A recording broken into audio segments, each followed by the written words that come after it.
Shall we go on where we left off yesterday? Would that be?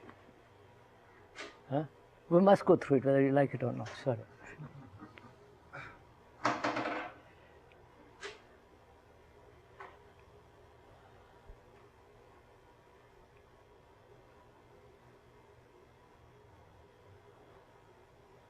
We were asking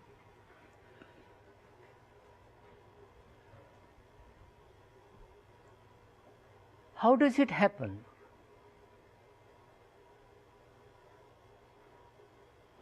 that the deep layers hidden in the consciousness be exposed?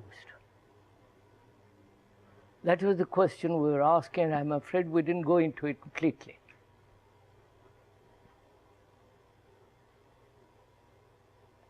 Whether it is through dreams, through attention, through awareness, through analysis, and so on. I don't know how far you have gone into it with it, about it yourself since yesterday.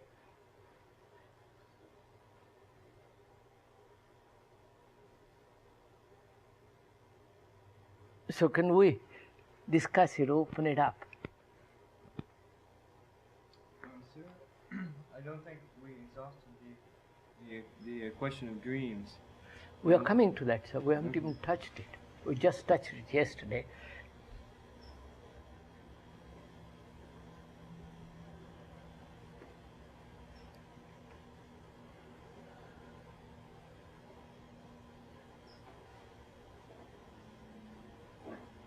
You know, this is a very serious matter, all this. I don't know how lightly you take it. What we are discussing is very, very serious, because once you go into all this, you can't just play with it. Either you go to the very end of it or don't touch it. Right? Please, I really mean it. Either you go to the very end of it or don't touch it at all. You can't take little bits of it and say, I'll use this. Either you go from the beginning to the end or don't begin at all. Please.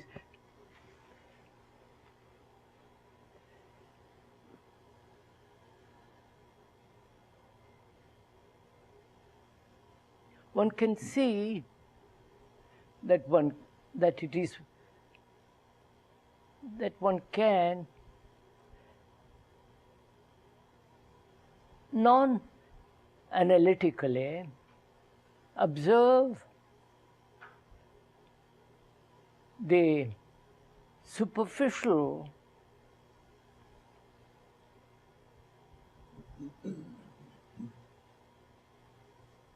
conditioning. We are using the word conditioning to explain all that we discussed yesterday, so that we don't have to go all over it again.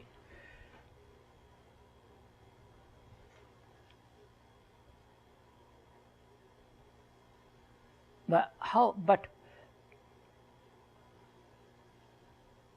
it becomes extremely subtle and arduous to explore the hidden things of life.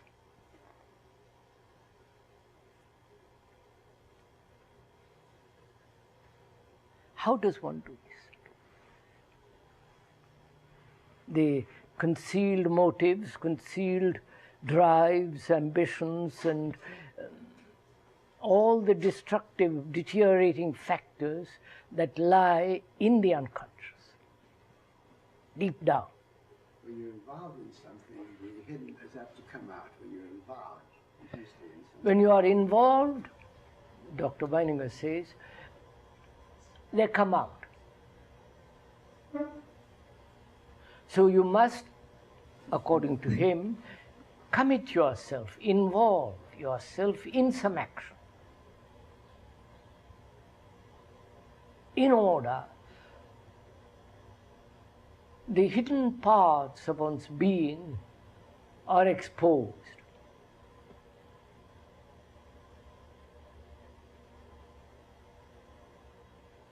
That is, commit yourself in some activity, and through that activity watch your own responses,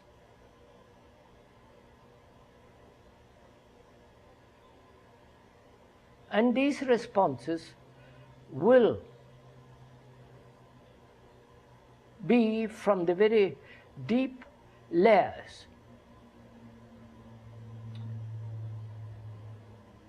That means one depends on action,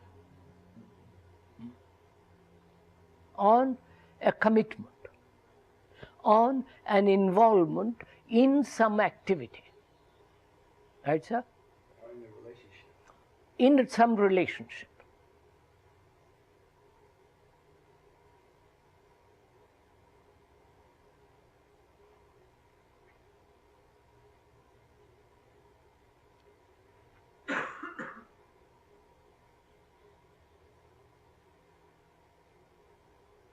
I don't know what you all feel. Please, sir, don't let me talk. Well, it seems to me that I don't know if the wording is quite right, or the way it's being. It's because it sounds like we have to do something in order to, but to me it seems like we're relating all the time, and and I don't know exactly understand this idea of commitment, but what you mean by commitment, but if you usually, I think, or we resist commitment. In other words, life is commitment, I think, in the sense we're talking about, and that we resist commitment because of what's the hidden, and that is that you don't say I'm going to commit myself. You just are aware of relationships from moment to moment. You're aware of relationship of everything. And that is commitment, in a way.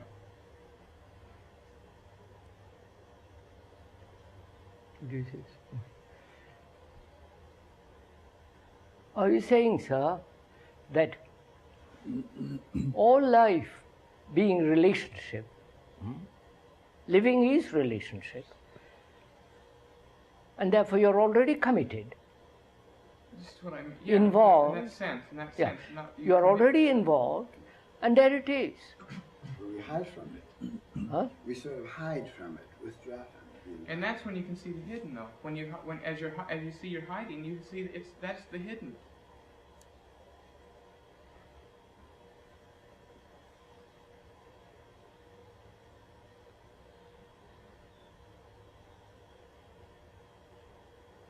What is it we are discussing? I'd like to be clear about it once again. Aren't we discussing resistance to, and we called resistance the hidden thing? We're just what do we call it? The unconscious, the things that prevent us from relating, from. I think we're talking about the revelation of the unconscious, and whether one needs to be committed to any particular action or to be involved in activity in order to see oneself. Could we be talking about simply those parts of our being that we're just not aware of? For instance, I'm in a certain situation and I start behaving in a certain manner, and I'm not at all aware of how I'm behaving. I'm almost asleep to it. And then I can think that I'm aware by all of a sudden talking to myself and pretend like I'm watching. But actually, all the actions, if you saw them in a mirror, you wouldn't be aware that you're doing them.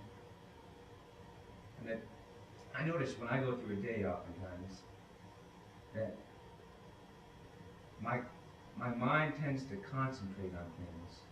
And as it starts to concentrate things and starts to screen out other things and just starts to focus itself on one particular goal or one particular activity, that I lose awareness of sound and sight and all sorts of activity that's happening around me.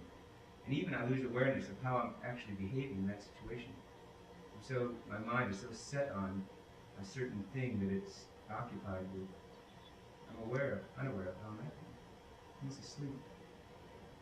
Which I think might raise the question as whether activity is actually a distraction rather than a process of self-revelation.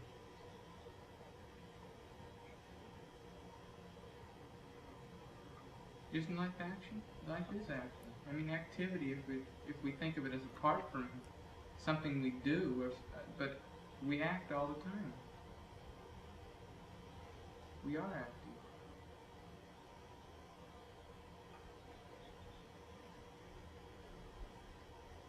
That's part of the problem, I think, is when we're separating action is something that we do, not that we are action. Oh, isn't it true that action may come out of conflict, or it may come out of wholeness? And if it comes out of conflict, then there are parts of us of which we're not aware.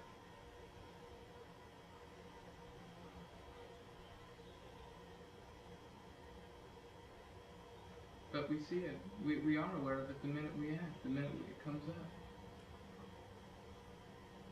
You can feel resistance. You can feel it. You can feel resistances. Yeah, but You're your not able to name it. action can sometimes be a way of shutting out, of denying some part of us. But then you're aware of it.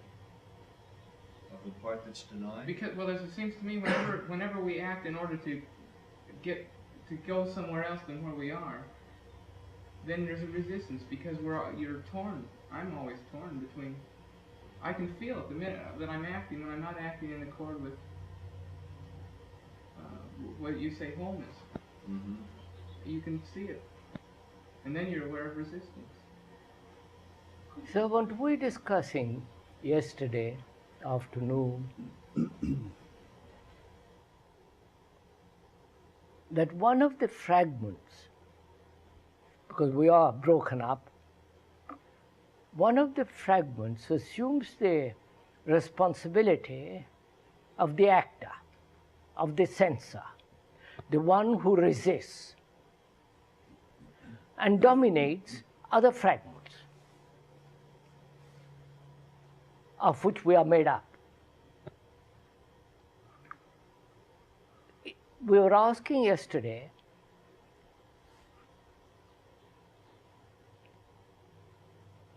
how does it happen to observe without the censor?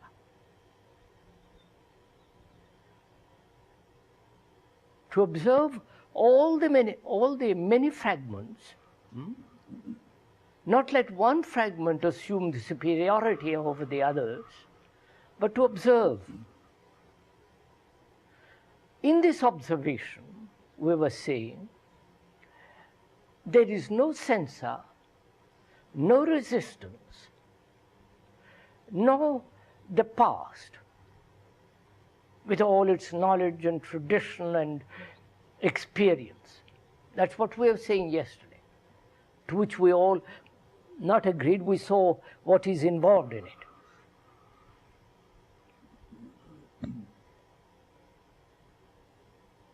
And this, we said, is attention. Right? We are saying what we do. This we call attention. In this attention, there is no concentration. Concentration being form of resistance, exclusion. Building wall against the other. Thoughts, impulses, and so on. And we said that's fairly easy to do superficially.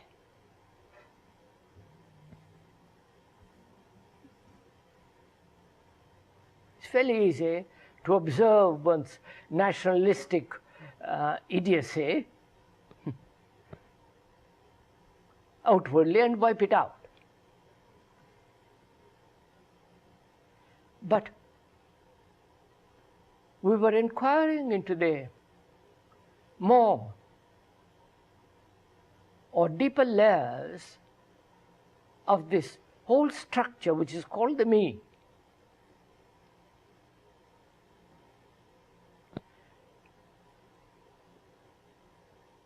We're asking ourselves whether these layers can be exposed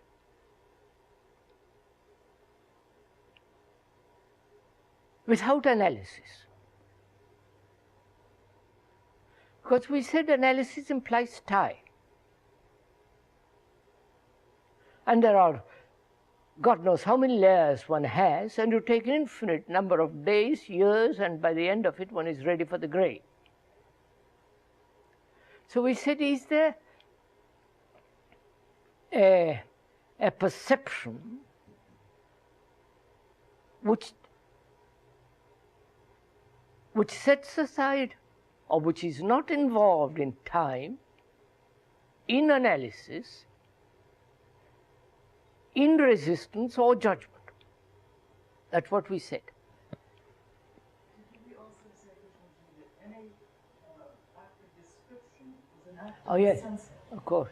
Any act of description, explanation, is not the thing described or explained.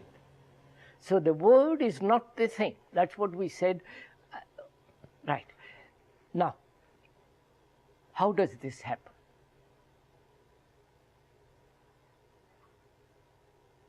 One sees very clearly if there is any division, separation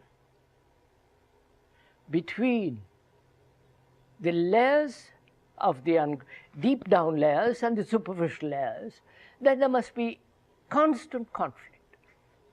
And apparently that's our life. Superficially we may be highly polished, because circumstances demanded, society, industrialization, this or that, that we should be more or less outwardly civilized. Civilized in the sense not spit at each other actually, but deep down we do spit at each other. We do tear each other apart verbally and non-verbally.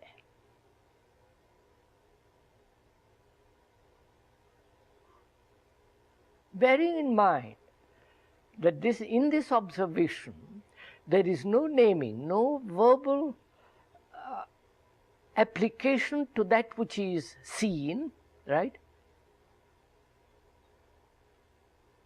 We're all following each other? We examine that point because, say, a simple thing, we all accept that nationalism is easily perceived in this, but how in fact do we perceive nationalism in ourselves without the word, without naming it? What happens in the thinking? Well, that's fairly simple, isn't it? Born in a particular culture, society, economic strata and so on, all the rest of it, nationalism, which is a form of tribalism, is deeply rooted in most people. Some tribalism, not right. Surely by becoming aware of it, one has the feeling for it, hasn't one? The feeling without the word. My country. But that is in itself a word. No, the feeling. The concept arouses the feeling. Look, is the feeling the result of the concept verbal idealization, or is the feeling my country separate from the word? You have to work this out. But it's not a concept in either case. It's either a feeling that one has on looking at the mountains or the flag, whatever it is. It is brought about by a concept, because there's no such thing as a country. It's a concept man-made. So isn't it a concept inevitably in that, in order to be aware of it at any level? Madam, are you saying we are ruled by concepts? formulas. And one of the formulas is nationalism. Is there a feeling of nationalism without the formula? Is that what you're... It's possible. It's possible to be directly conditioned without even knowing that you're being conditioned. But then you have a concept going anyway. Yes, you're still ruled by a concept. Separate. No, you wouldn't have a concept. You're just directly conditioned to Which feel is the something. result of a Well, concept. that's a layers of concepts, isn't it? I mean, the conditioning is a concept. If you are conditioned... Only if you think about the conditioning, but you may be conditioned to have an emotional response, and all you have is the emotional response without any idea But connected if you're with it. conditioned to it, doesn't that establish one or a multiplicity of concepts? What otherwise would condition you except... It may be a band playing, or a flag waving. Yes, but there has to be, for a reaction in you, that must have some, say, association, which is a concept. To respond to a condition. It's either you're frightened, if somebody's going to Is it wipe true? Well, out. you mean if But I this is- respond to a band playing, that my perception of the band playing, you're saying that's a concept? Yeah, the emotional. Well, Your if you reaction. have an association to what they were playing, or the band, or whatever it is, that is something already established in your memory Or as else you the would react. band, or whatever it's linked up with, whatever your chain of association is. Or you would react. No, I If don't you have never to had a have, I band don't playing. have to be associating to a concept. If I they may keep- be, I Otherwise may be it's just directly music. conditioned without any concept in it at all. I mean, if you've never heard a band at all, the moment you heard it, you'd be conditioned by it. I think that can happen. But Yeah. by the time it reached your consciousness, wouldn't that have been conditioned? By the time it reached your consciousness, would that have been the condition? If it's a reaction to something, isn't that the same as conditioning? That the time element isn't necessarily intrinsic to conditioning. It can be awfully quick. I can make a face at you right now, and you can instantly be conditioned by that in a moment. Yeah. So it's the same process. I don't know. Is this the same?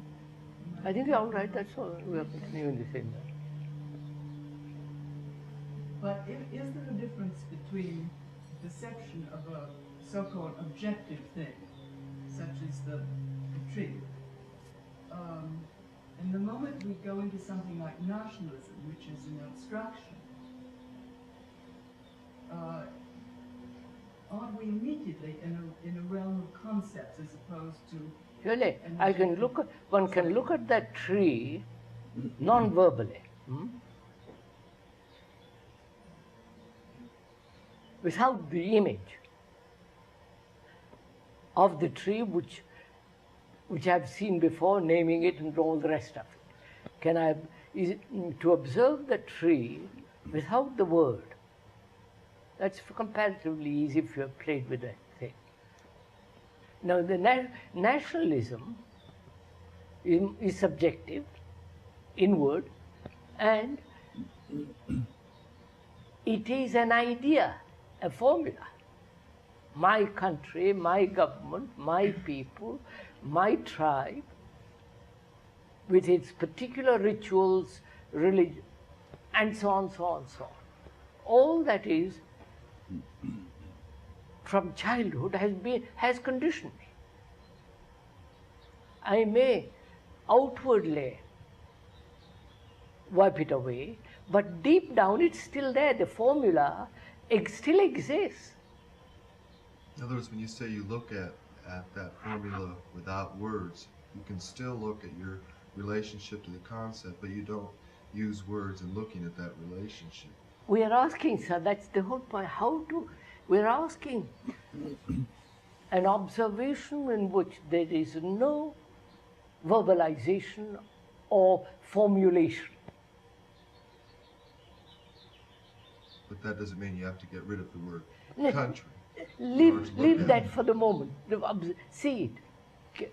as you can observe the tree without the formula, therefore in that there is no resistance,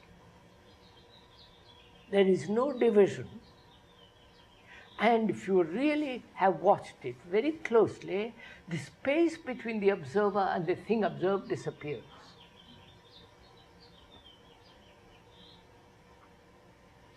Sir, that may be true of a tree, but when one is looking... Wait, sir. Do it, sir. Do it first with the tree. You will see how what is implied in it. You won't go immediately to something a little more complex. Look at that tree, or any bush, or any flower, and see if it is possible, no, not possible, to see, observe without the formula, without space, without the word. And when you do so observe, watch the state of the mind that observes it. Not as you as an observer, but the mind itself watching the tree.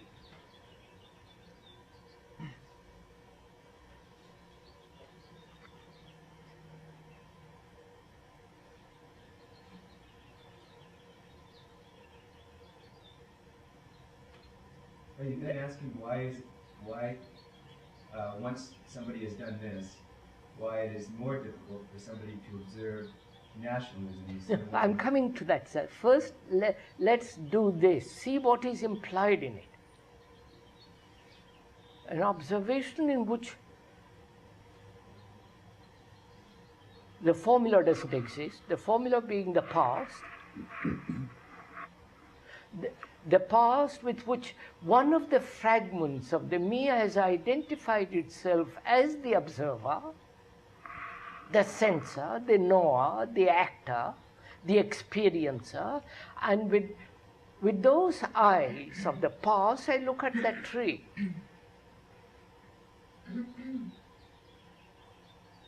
And so there is the tree separate from the observer. The observer, by watching without the word, doesn't become the tree, which would be absurd, but watches without any interference of thought. Thought being the responsive memory, which is the past. Now, do it. See what happens.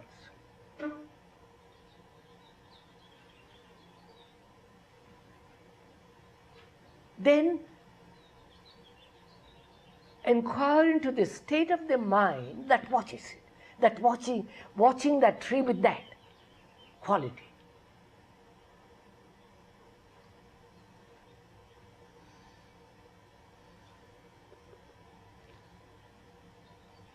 Now, if we can call that attention, in which the observer, with all its commitments, associations, is absent, that is fairly easy to do because it's unrelated to me. It won't interfere, it won't insult me, it won't hurt me, it won't butcher me, it won't do all kinds of things to me. But to observe the whole movement of myself in that way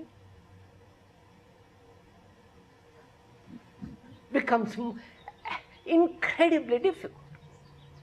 The moment you suggest observing one's observation of the tree, then I think at least many of us get in trouble, because immediately it becomes another thing. One was just the tree, and then suddenly there becomes, what is my action, what is my awareness, what is my observation, and that becomes a separate thing. No, but you see what look, please do listen to this quite.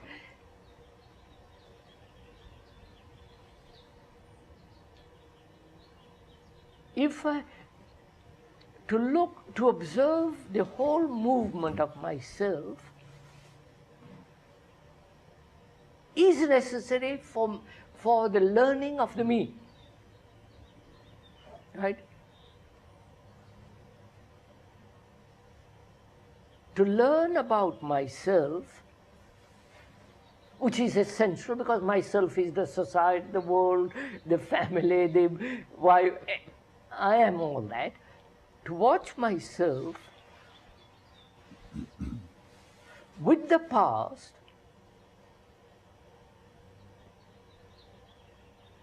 is always either condemnatory or justifying, and therefore there is never an ending to conflict. I don't know if you're following all this. But to observe without the observer is to learn, which is not to accumulate. Because the thing which is being observed is in constant movement. Right? I can only observe very dispassionately, objectively, with something that's dead, which doesn't interfere, arouse various reactions in me. Is it this word, to observe without the reaction of the past? I don't know if you have tried all this or have done it. If you don't do this, conflict is inevitable, obviously. Because where there is an observer, separate from the thing observed, there is not only space, time, and all the reactions, and therefore division, and so conflict. This is simple. I have an image about my wife, and she has an image about me, which each of us have built through 20 years, 30 years, or 10 years, or 10 days. And the relationship is between these two images, and therefore conflict. Therefore, all relationship will inevitably breed conflict. Right? This is so. Everybody's silent. You're all much married, aren't you? I'm not, so it's all right.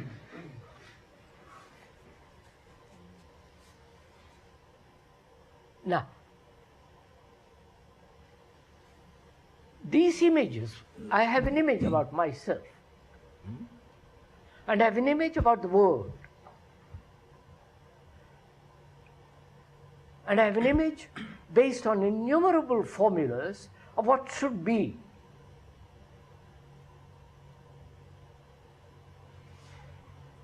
What was, what is, and what should be. I have so many images. All these images are me. Right?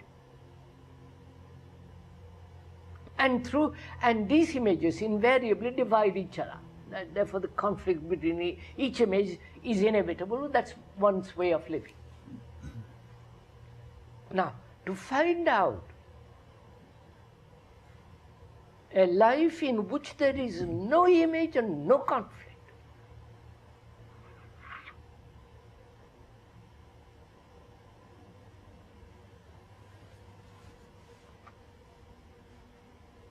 that's what we are inquiring.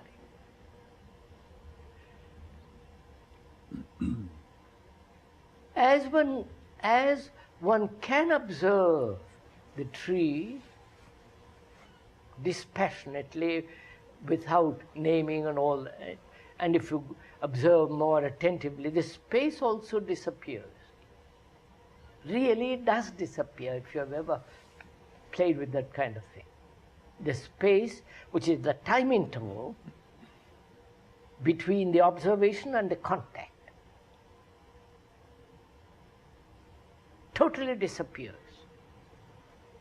This also can be brought about through chemicals, LSD and other forms of chemical warfare.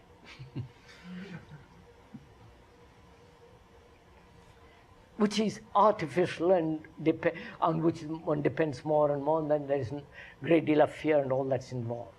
Now, one is asking oneself, whether it is one is asking an observation of oneself which is in constant movement without the time element,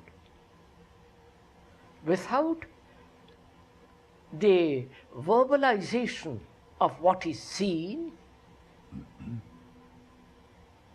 without the sensor, the resistance and so on. So that between the observer and the observed, space disappears inwardly. I wonder if you're got it. I have a question, sir. Is that observation within the field of the known?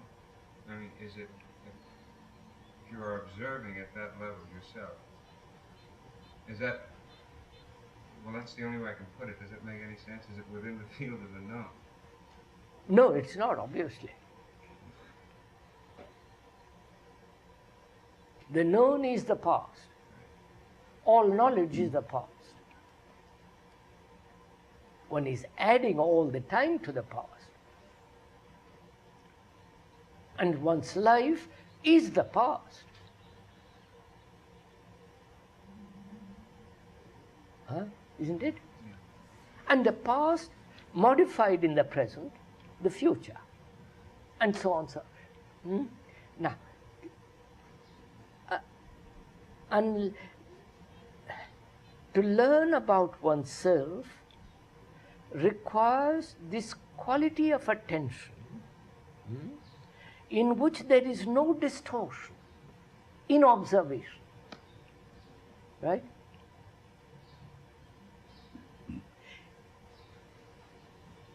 When there is an observation of condemnation, of the censor, of resistance, the resistance, condemnation, the censor is a distortion,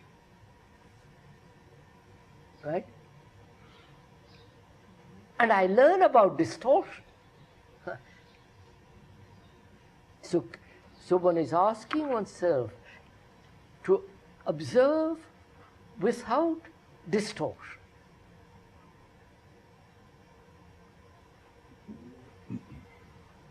You may want to ask if there isn't before the approbation or condemnation, which could be a sort of judgment, the second step. In the actual perception of what happens, is there an image in that? This is where at least I get wrong. How do we perceive? How do you observe? Say it's good or bad. How do you observe with, are you asking, is the very observation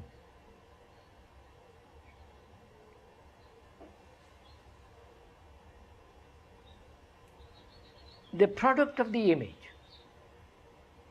Isn't there an image factor in that? I don't think so.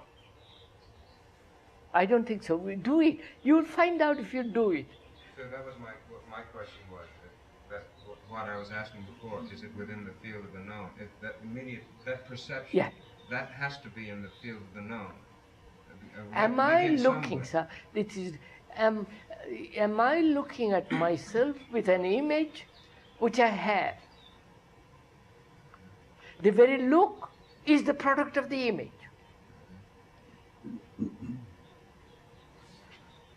Are you asking that? I'm trying to ask what actually happens when we look. Now, if we look at an objective thing, surely an image goes through the optic nerve and so forth, and it either activates associations, knowledge, and so forth, which, as I understand it, you call the known, the image. And that is either brought into play, most of this, or if you are looking directly, you somehow perceive without activating all that. But when we look at something that hasn't that simple mechanism of an outward thing, it's an abstraction,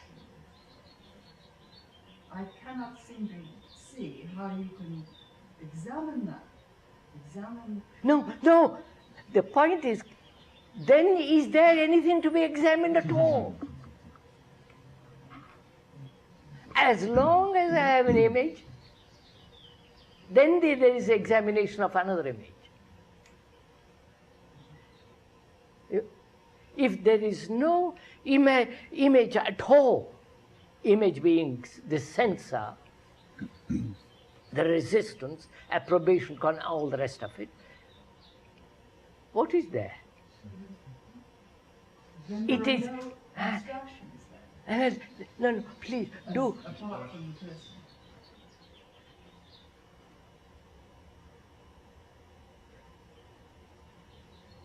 If I have no opinion about you, no opinion at all, what's our relationship?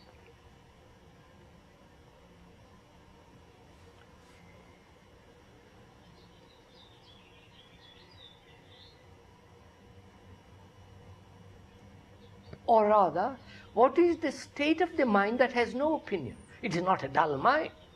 It is not a vague mind. Anthropomorphic mind. It has seen the futility of opinions and is free of it. So such a mind can look much clearer than a mind that's cluttered up with dozens of opinions. But in that example, there at least is an objective human being, you, somebody sitting there. Whereas if one tries to look at an abstraction, nationalism or any abstraction, there isn't in our realm of thinking, there isn't a thing, another thing, it is a concept. Therefore, I'm still hung up on how you examine a I'll show you. without Wait. fragmentation. I'll show you. Why do we have concepts at all? Why do we have formulas at all? Do please. Why do you have them? There is God, there is no God, there is the state is the most marvelous, etc. You know, dozens and dozens of formulas. Why? What's that? Well, I don't know. You don't guess at it. Find out. Why do we have formulas? As an American citizen, as a Hindu, Catholic, what for?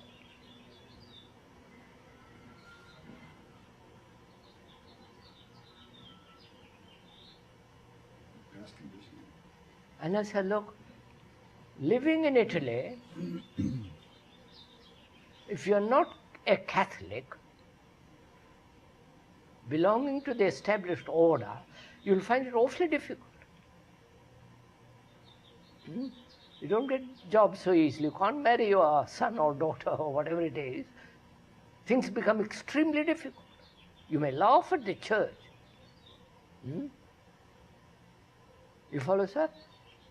But the formula of a Catholic becomes very important. So you stick to it. It's profitable.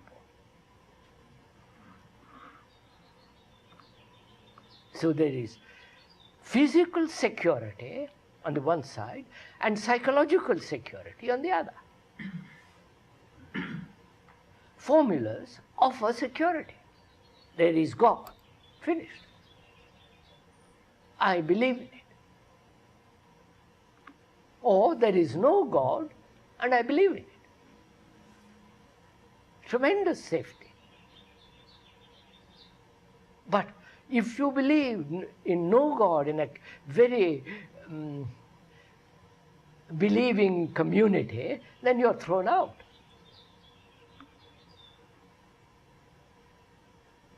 So we have formulas, right? Are we aware of these formulas first?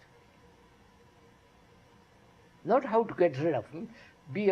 Is one aware of these formulas? We what? Not if we're conditioned to. Not if we're conditioned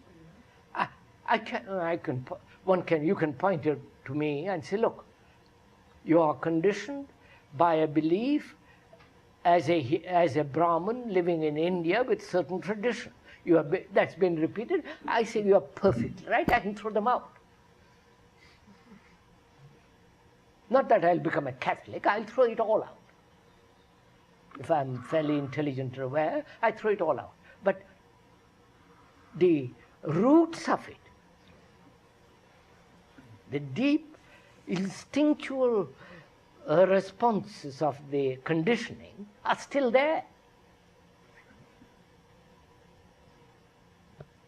So we'll come back to that question.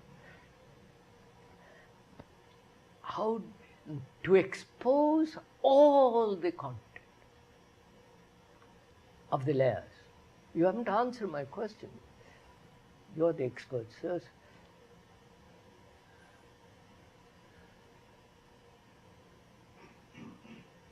Could we perhaps look into the possibility of there being a root cause for all? Of course, there is. A singular root cause. A singular root. Would that make it simpler? I know, not a question of simplicity.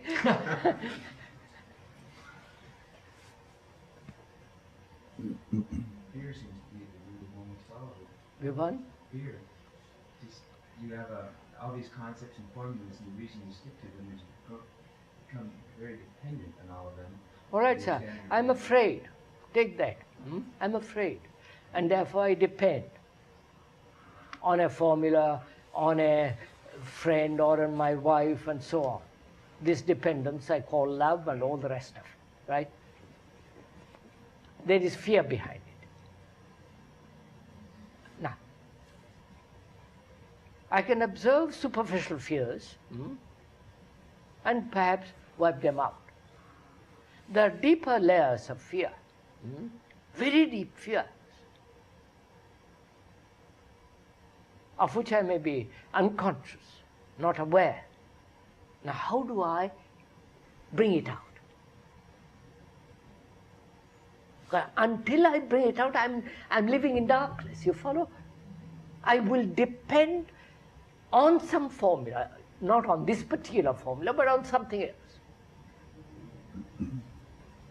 How does the mind deeply root out fear?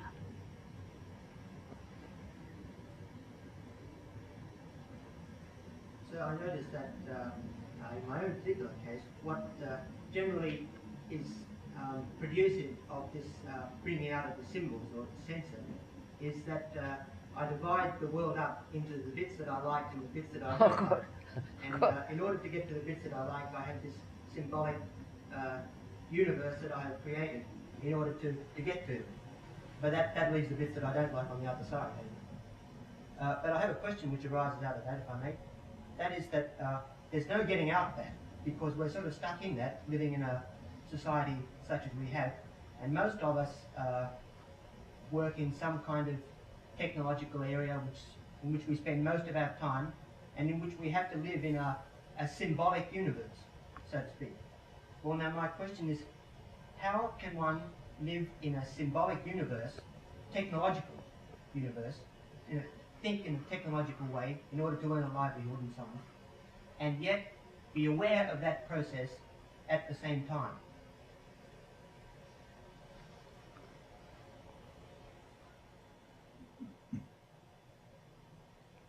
One has to earn a livelihood in the technological world, and also one has to live a life in which there is no fear. Right?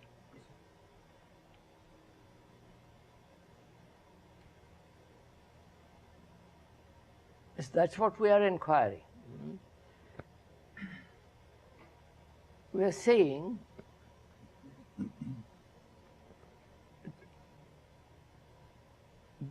deep down there are many fears.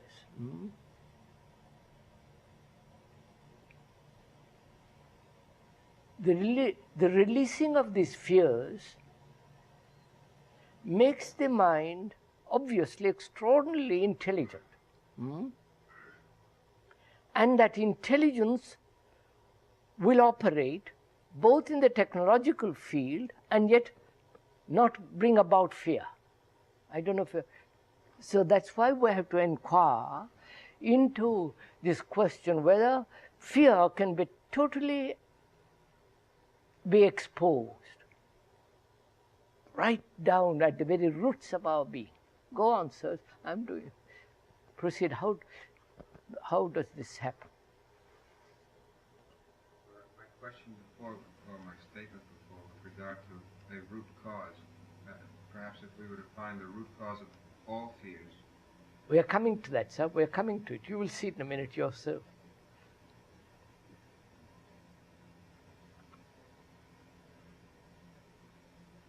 Is there perhaps almost like a bottleneck in the procedure of which there is, say, a mass of unconscious fears and all the rest of the conditioning?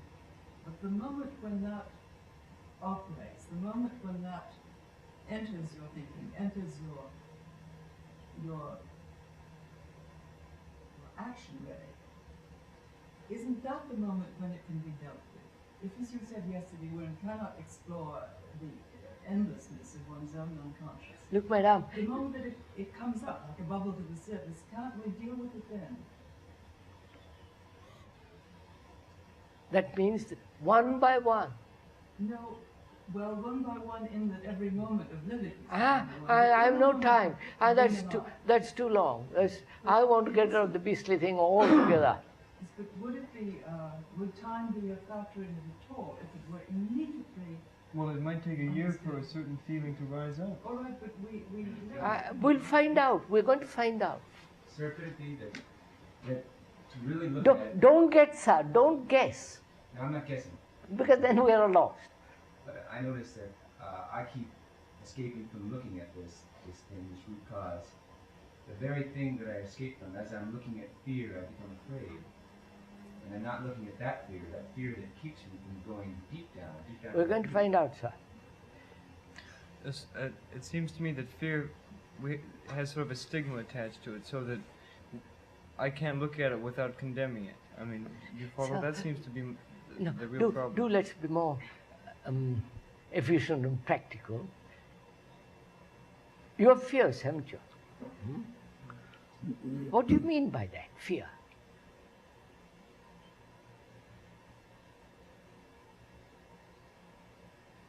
Resistance. Huh? Resistance. What's up? Resistance. No. You see, don't verbalize it immediately. You have a fear. Doesn't it mean, sir, that of a pair of opposites No, that we sir. create, or a pair of alternatives, a polarity, we want one side, but we want to avoid the other. And in the course of pursuing the one side, we have a fear that the other might have. Yes, so that is, I understand all that. What is to you fear? It seems to me that fear is the greatest... Is it an abstraction? It's an actual way of behaving. No, is it an abstraction or is it in relation to something? It's relation to the unknown. Known, unknown, future, past, present. Is fear really It is in relation to something, isn't it? It's not an abstraction by itself. Right? Now, in relation to what? Watch it. I just want to go slowly, little bit slowly. I don't want to hold the feel by my... You can have your little second later. It is in relationship to something, right? The past, the future, job, no job, wife running, death, love, right? In relationship. Between what? Myself. No, don't look at it, sir. Between what?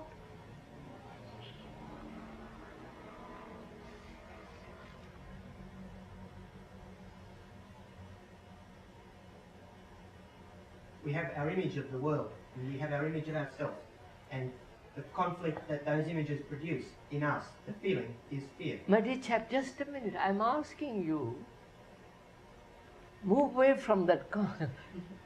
I'm asking you, when you are afraid, two things take place.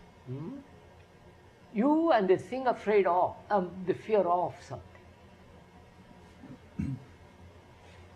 These two, what is the relationship of these two? The space. Look at it, sir. Don't look at it a little more close. Take time, a little bit. I am afraid. Fear. Fear exists only in relationship to something. The relationship between two. Now, what are these two? Go. What are these two? Afraid of the consequences. One is permanent. Do see it. One is permanent, the other is a relationship with the impermanent which might bring danger.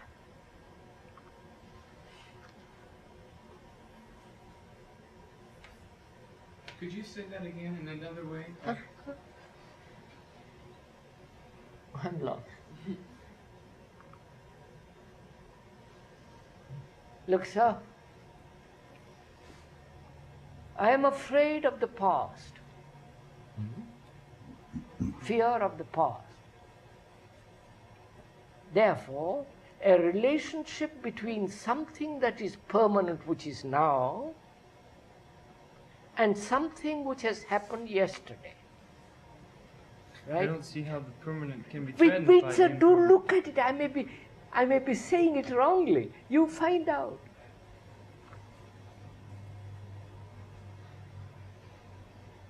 You followed? There is a division between yesterday and today. The today is afraid of yesterday. And the today is afraid of tomorrow. Today has compared itself with the past, which says, I don't like it. It's tremendously dangerous, that I was unhealthy, painful, had pain. Today I don't like it. Today doesn't like yesterday. So today is more important than yesterday. It Right? seems to me more that there is no today. Wait, that's a theory, sir. No, it's Do look what is taking place. I wish you would go slowly. You're not.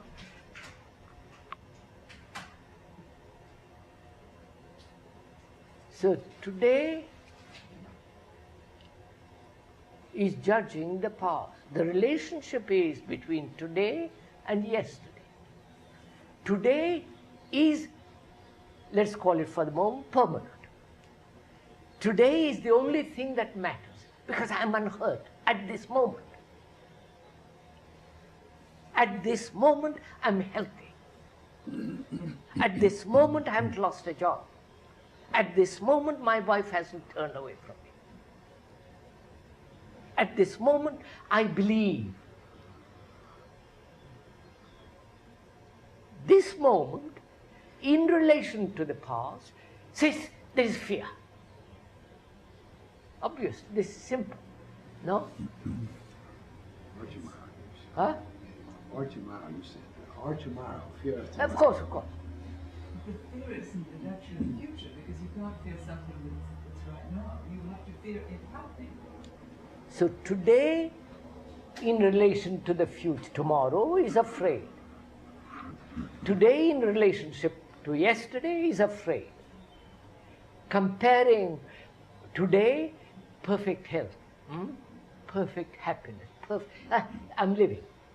Yesterday, I wasn't living. I did something terrible. I mustn't happen again.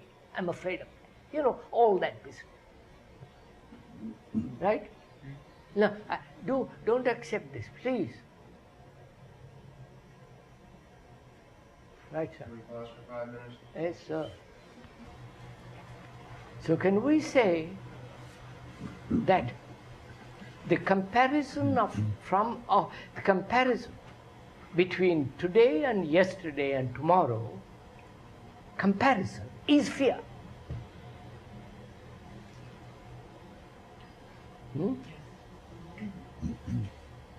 Right? Can't one be afraid of today? No, you will see them in don't ask. See what we do, what is happening in oneself.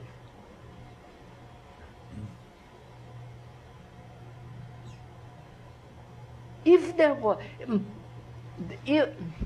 this word, comparison has done this. Yesterday I was unhappy, today I'm happy. Yesterday I was not healthy, pain, today I'm all right. For God's sake, it mustn't happen again tomorrow. I'm afraid of tomorrow. This comparison between what is with what has been and what will be is the process of fear. Right? Now, can the mind be free of comparison?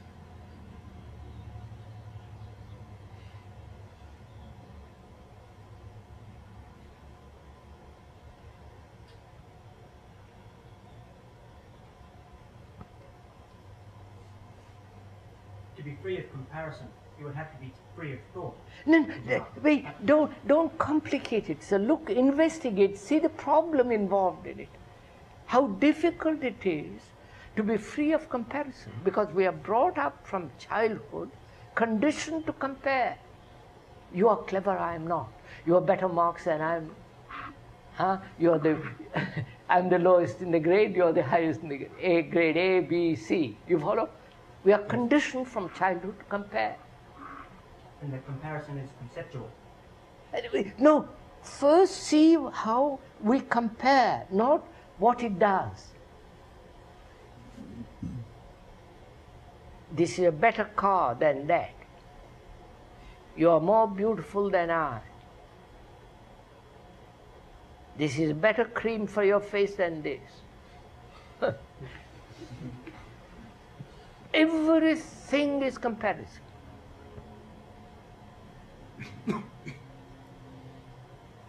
Better writer, better critic, more money, you follow? So comparison.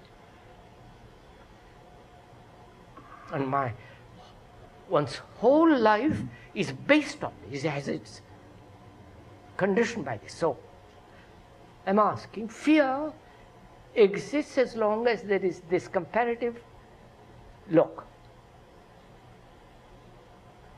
And comparative look exists as long as there's a measure.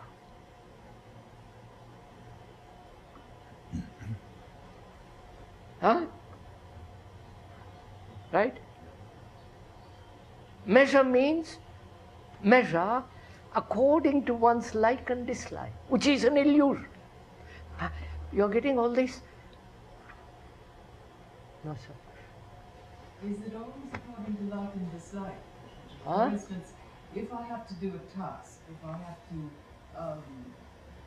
open a can of beans, if I fail to do it, doesn't it occur to me that I'm being stupid about it, that I'm doing something wrong? Is that comparison? No, please compare, please stick to this thing. I compare this two materials for a shirt. And I'd say I like this, but there is no conflict in that. There's no fear in that. But when you come along and say that shirt looks terribly ugly on your boy, and then you say, by Joy, all the rest of it begins. Now, here I see very clearly, please don't agree with me, this requires a great deal of penetration, that fear exists as long as there is comparative outlook, comparative observation between today and yesterday and tomorrow. So today is the measure of yesterday and tomorrow. Right? Right? Why does the mind have this measure?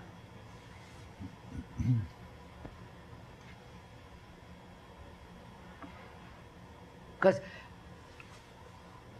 mind must be completely free from fear. Otherwise it's dead mind. Right? Otherwise one lives in darkness, struggle, all the rest of fear is Moment there is fear, one seeks security in belief, in this or that, in neuroticism, in different ways of. So fear is absolute blockage to life. And mind must be totally be free of it. Now, I see comparison. So there is a measure. The measure is the permanent. Right? I'll vary it. I'll cut it into a long measure or short measure, but there will always be a measure.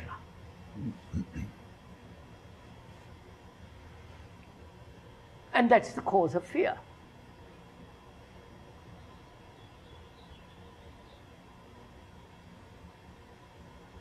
My measure may be an inch long and yours may be a yard long, but it's still a measure. Am I overpowering you? No, please. Isn't it necessary to shift your attention away from the fear to the comparison? No. That's what Who is to shift it? Don't be caught in that again. I see the simple fact that as long as there is a comparative outlook, there must be fear. Let's hold on to that.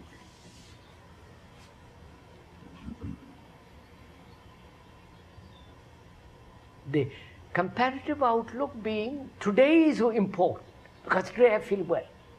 There's no danger. I've got still my job. My wife is still with me. There is no war. There is no beautiful day. Sunday. But even if she left, it's still a beautiful day. What? Even if she left, it's still a beautiful day. No. If then it's day becomes dark. I'm depressed. I'm lonely. I'm lack companionship. I'm nobody to bully me, or I bully. I know, all the whole business.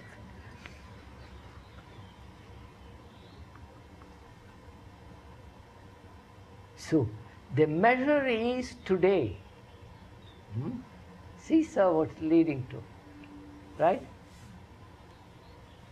The measure is the state of my mind of today.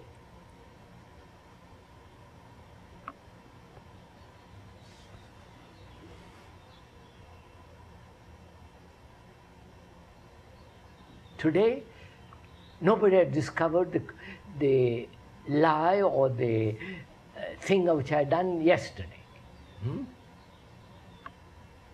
They might discover it tomorrow, I'm afraid. So, today. Right, sir?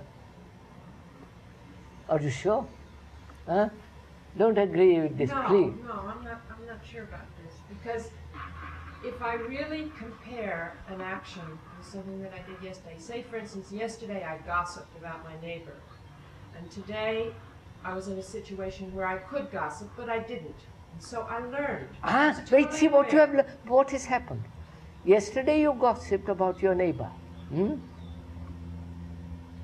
And if the neighbor gets to hear of it and says you are another, you're afraid of that. No, I'm not afraid, because today I learned that I did not have to gossip about my neighbors. Yes, but you have done it. But you have done it. I did. Therefore, the neighbor hears it today, and therefore comes back to you and says, "What the you mean by it?" So you're afraid.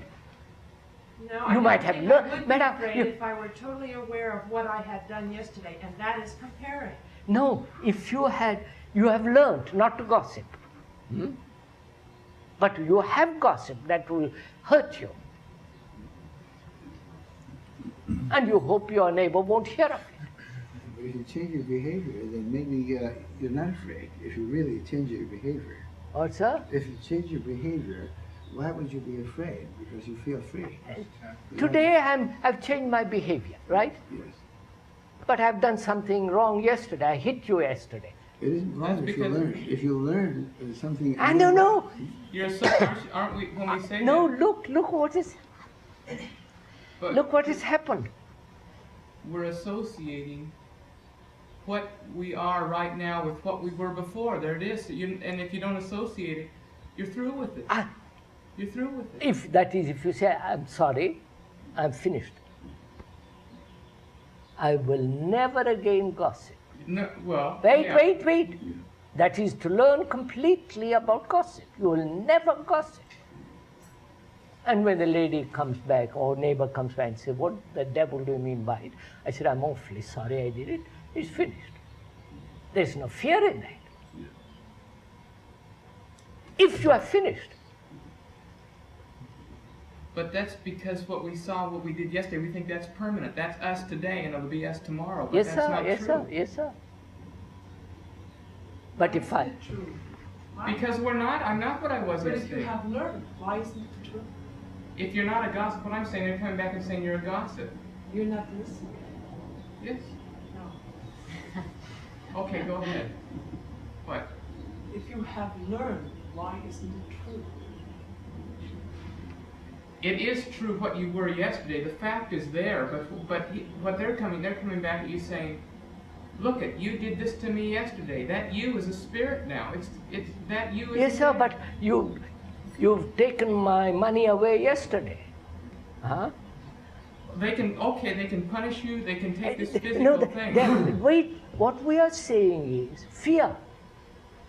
Not they can do this or that. Fear. Fear exists if I haven't finished with yesterday. And I cannot finish with yesterday as long as I'm comparing with everything with the present to yesterday. That's all. If I have finished with yesterday, all right, sir, what can you do? I've done it, I've done it.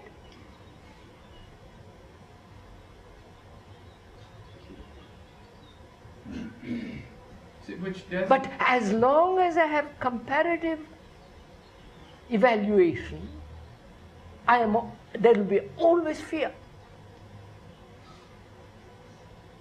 But what she was saying, Right, what you were saying was you were looking at that you can forget the action was done. It was done. And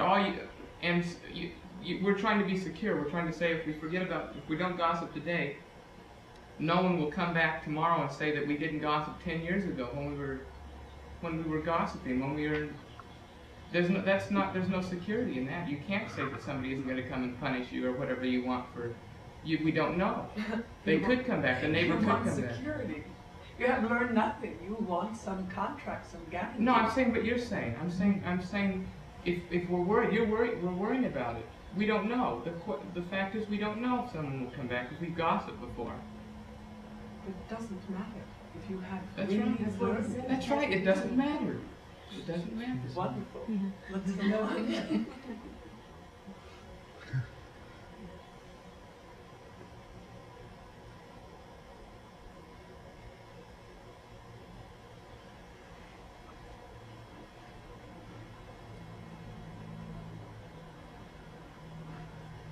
that is, sir, to die to yesterday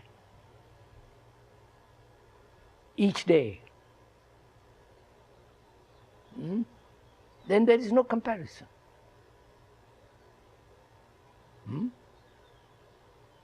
And therefore no fear. Right? And therefore love. We come, wait, sir, not therefore. So fear, we are discussing, we're trying to understand if it is, that the mind can be completely be rid of fear. Not rid, understand fear and once and for all never be afraid.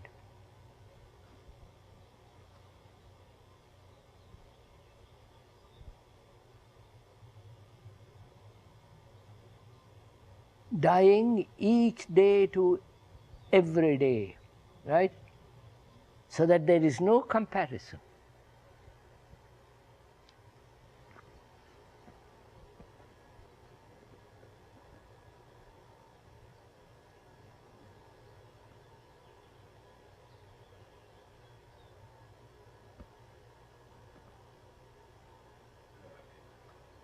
once said that if you were in the process of a terminal, if we all die, and you will be watching to see whether hidden fears arose.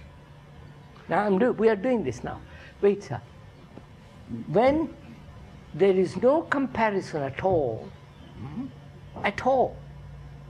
except in technical things, not psychological things, where is fear then?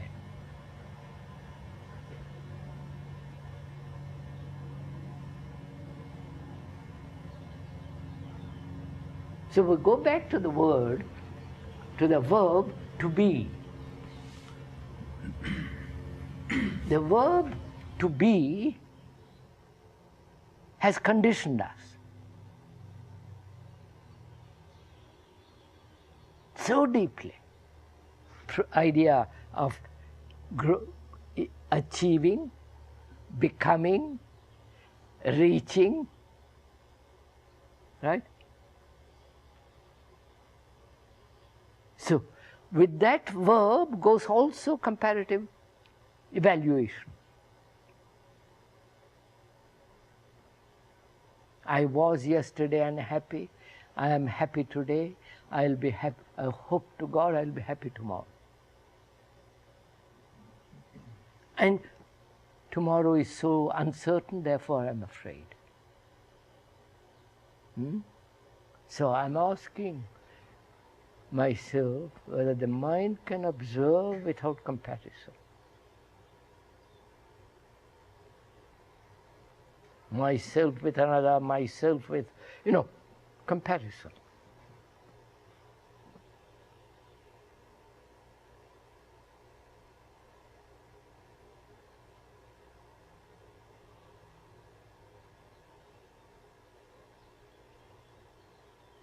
You try it.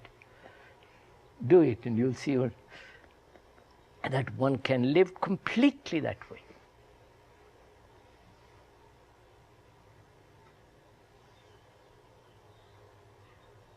And therefore much more alive, more efficient, more direct, more energy. So may I cite a personal experience here on this point? I have tried it, and I find that the stumbling block is technological work, because there seems to come a conflict between non-comparison, non-bringing up of yesterday, this awareness of now in trite terms, and having to work in a symbolic sort of job. It seems that in order that I can't do them together. I either have to just be inefficient in work, or I have to live a kind of schizoid existence. No, sir. One now, one now. We said this. We go back to the same problem. We said the mind that is no fear can work in the technological field efficiently because it is an intelligent mind. No, this is. Now, please go on, sir. Now, how deeply is this comparison rooted? That will come back to the same problem.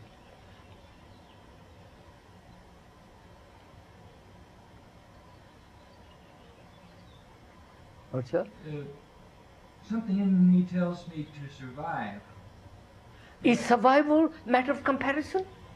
I think so. I think they are related. I think if I don't have this command to survive, I have is no survival, sir, is survival a matter of comparison? I think the mind thinks that way. Please just look at it. I survive because I compare. I think I compare because I need to survive. Something tells me to survive. Thrive. To survive, one must compare. What my mind has done is taken the physical world, the technical world, I'm comparing it's hotter, better, colder, so forth. That's a different thing. Okay, but on top of that, I've created an image of myself, my ego, whatever. And I take the same processes that work down here and I make them work up here. And I say, I have to protect this just like I do my body, and therefore I compare, make images and so forth. Therefore, you are living in everlasting fear. That's right, but they seem to be piled on top of See, it. I can't make this obviously, the same mechanism is carried over. Right.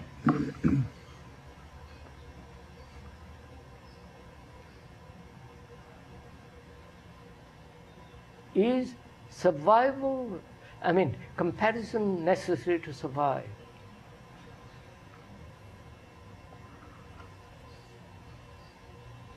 Or because we have compared and thinking that it's necessary to survive, using comparison as survival, has brought about danger of non-survival. America is stronger than Russia.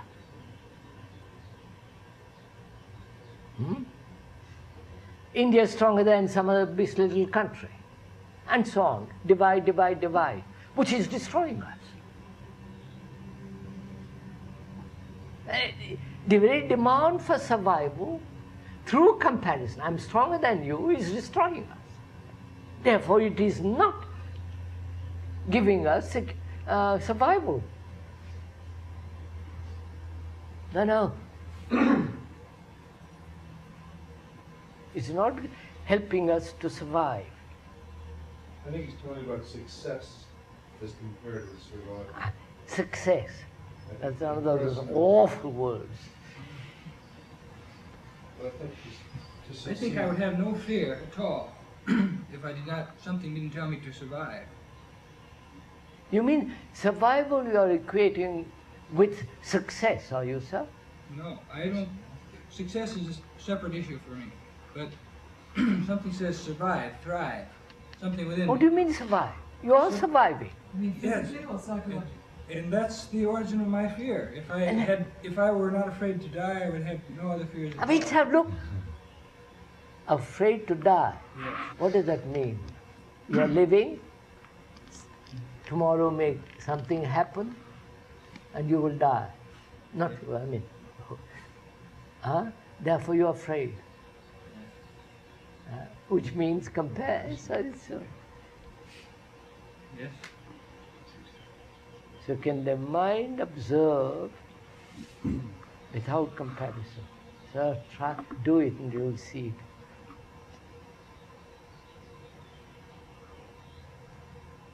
Can that, Which means no hero, no principle, no formula, no ideal. You follow, sir? No values. No tomorrow. Try it, you'll see. Do it, you'll see what the extraordinary thing it happens. No factor of comparison. Therefore, if there is no comparison, what is evil and good? I mustn't enter into that. That's too different. You follow, sir? What is virtue?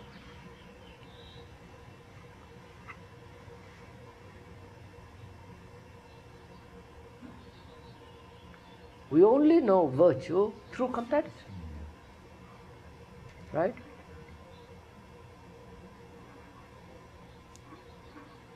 If the mind is free of comparison, altogether therefore fear, what is virtue?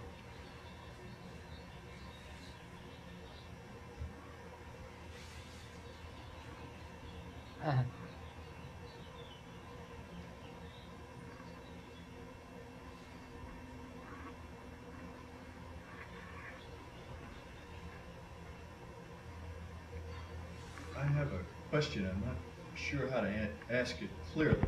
I'm wondering if one can innocently approach a technical problem. That is, if one may have a clear mind without comparison. Then you are learning about the technical thing each day that you're doing. Yeah, but now let's say here's a mushroom, and I'll either eat it or I won't eat it. Now I have to compare. We said that, of course, otherwise you'll be killed. Right, right. So at the technical level, We said I that. can do the comparing. Absolutely, I must compare. Otherwise, I'll be. You know, a mile is further than a yard. No, this is very interesting. Is there a virtue at all in the ordinary accepted sense of that word when there is no fear and therefore no comparison? Or rather, when there is no comparison, therefore no fear.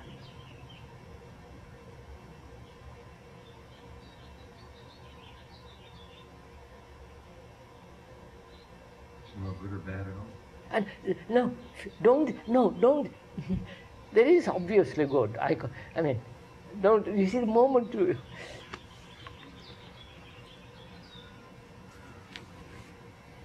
We'll meet again Sunday, next Saturday. We'll thrash this out. No, we mustn't leave it. We must go into this whether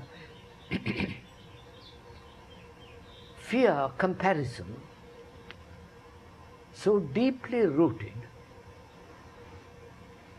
is it to expose it completely and be free of it? Otherwise, fear must exist.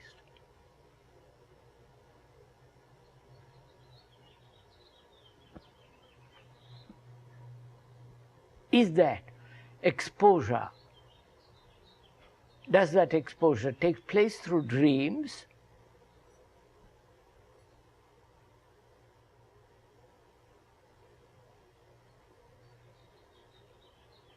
With all the complications of dreams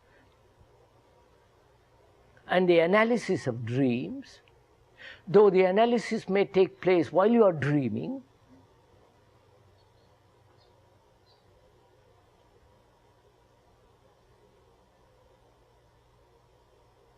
all that implies gradualness, and therefore time, and therefore fear, not achieving.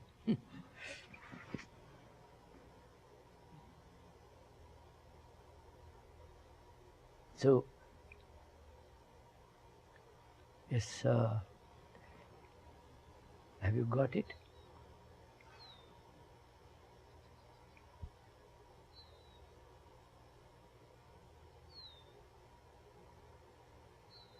So, is understanding a matter of time?